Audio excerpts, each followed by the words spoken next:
है। तो हमारी जिनसे जब भी मुलाकात हुई तो उन्होंने हमें हमेशा एक पॉजिटिव बात बताई और उन्होंने हमसे कहा कि आप बस एक पॉजिटिव सोच से आगे बढ़ते जाइए।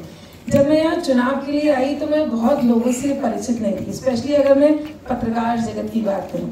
जब मैं यहाँ स्कूल में थी तो मेरे कुछ सीनियर्स जूनियर्स, मेरे ताऊ चाचा जो लोग हैं, उनके अलावा मुझे as an candidate also idea नहीं था कि how to deal with the reporters.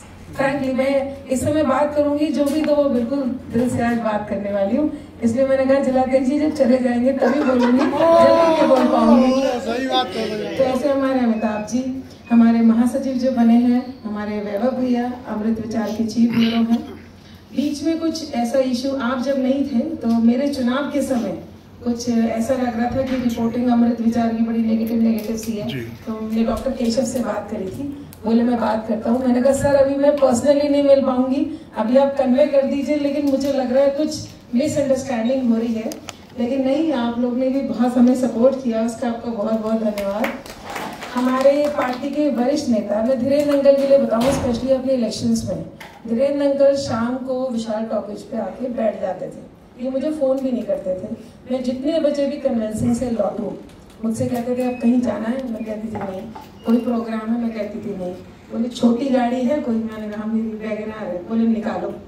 और ये मुझे 11 बजे 12 बजे 1 बजे 2 बजे हमने इतने लोगों के घर जाके नॉक किया, उनके साथ बैठ के हमने बातचीत करी। तो मुझे ऐसा लगा कि जो मेरे चुनाव को एक गति मिली उसमें धीरेन्द्र अंकल का बहुत बड़ा योगदान है और मैं ये कभी नहीं भूलूंगी। मुझसे बहुत लोगों ने अंकल के लिए बहुत कुछ कहा, मैं इनको अंकल कहती हूँ, मेरा इनसे पुरानी कभी कोई रिश्तेदारी नहीं है। अंकल मत कहिए, थोड़ा हम लोगों को अच्छा नहीं लग रहा अंकल कहने थोड़ा।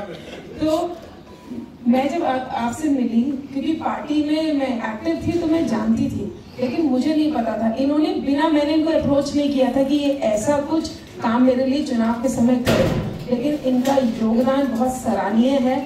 जो शहर के बहुत लोग मजबूती से मेरे साथ लगे वो सब इन्हीं की देन है, तो मैं आपका बहुत बहुत धन्यवाद करती हूँ। साकेत भैया हमारे वार्ड मेंबर हैं। साकेत भैया के लिए मैं क्या कहूँ, मैंने कार्य सेवा समिति के कार्यक्रम में भी कहा था, मतलब आज भी हमें पालिका से रिलेटेड कोई बात हो, शहर से रिलेटेड कोई विषय हो, जो मैं फर्स्ट कॉल अपने बोर्ड में किसी को करती हूँ तो वो साकेत भैया हैं।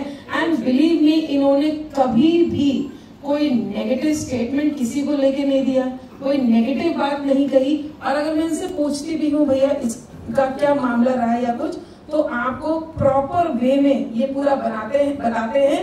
कुछ इनमें इनका एड ऑन नहीं होता है कि ये अपने मनगढ़ंत बनाए। तो मतलब एक बहुत ही सच्चा व्यक्ति जिसपे मैं आंख बंद करके अपने बोर्ड में भरोसा करती हूँ वो है साकेत भैया, और इनका मैं दिल से शुक्रिया अदा करती हूँ।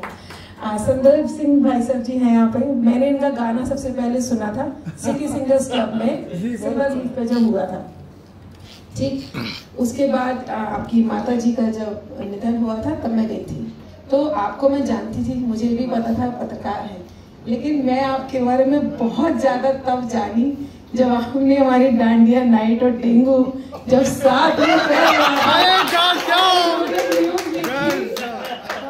हेडलाइन मुझे ऐसी बसी हुई है भाई साहब कि मैं आपको बता नहीं सकती।